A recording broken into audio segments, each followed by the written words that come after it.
What's up guys, hope you guys are having a great day. In this video I'm going to be talking about the most useful tip that helped me get from 1500 to 2000, and that is do not open the center unless your pieces are in a better position to take advantage of it. And let me show you guys what I mean by this through a couple examples. Alright, let me start off with an example that clearly illustrates what I'm talking about. So here, none of my pieces are really developed, they're all kind of chilling over there, and I took the pawn, I opened up the center, and when your pieces aren't developed also, you're a lot more susceptible to tactics. So here, he had rook takes knight, I took back, and then he took the pawn with his knight, and just look at how exposed my king is here. None of my pieces are developed, they're all on the queen side, not ready to help, and just look at how exposed my king is. This is pretty much the equivalent of walking through the south side of Chicago at 2 a.m.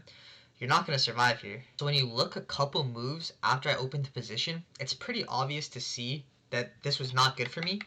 In this position, it's a little harder to see, but if you just follow the general rules, you'll know that this was not good.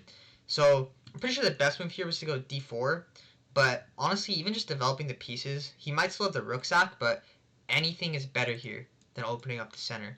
Here's the second example I have for you guys. So here, I played c5. So the reason this is a bad move is because he can take the pawn, I take back my bishop, and he brings the rook to d1, and he's lining up with my queen, and there's no immediate tactic here, but his pieces get a lot more active more quickly. And here you can see I played c5, but I wasn't ready to play c5. I wasn't ready to break in the center because he's more quick to bring his pieces to the center and take advantage of the center opening.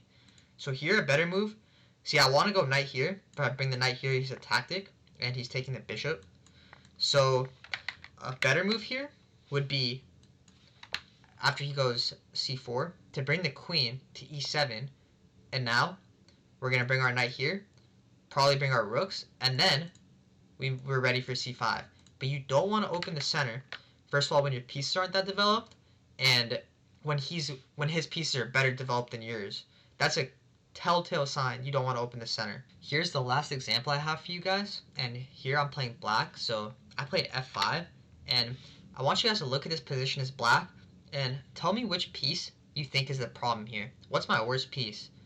So the answer to that question is this knight. It's not really doing anything.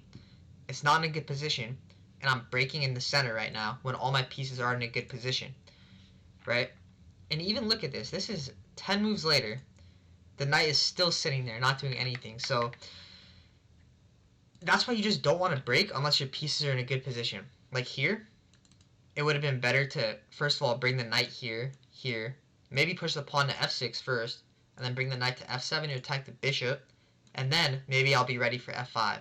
But as it stands now, the knight just ends up being out of play here, and I ended up just getting a worse position here. So yeah guys, ingrain this in your head. Do not open the center unless your pieces are more active and ready to take advantage of it. And if you follow this advice, honestly, it will help you really well. I sometimes still mess this up, and I feel like it's the reason I lose a lot of games. Like, your position, you think your position is fine, and then like 3 moves later, you're getting completely crushed. And it's probably because you opened the center and you weren't ready to, like we saw in that first game. But that's all I got for you guys. If you enjoyed, then please like and subscribe, and I'll catch you guys in the next video. Peace out.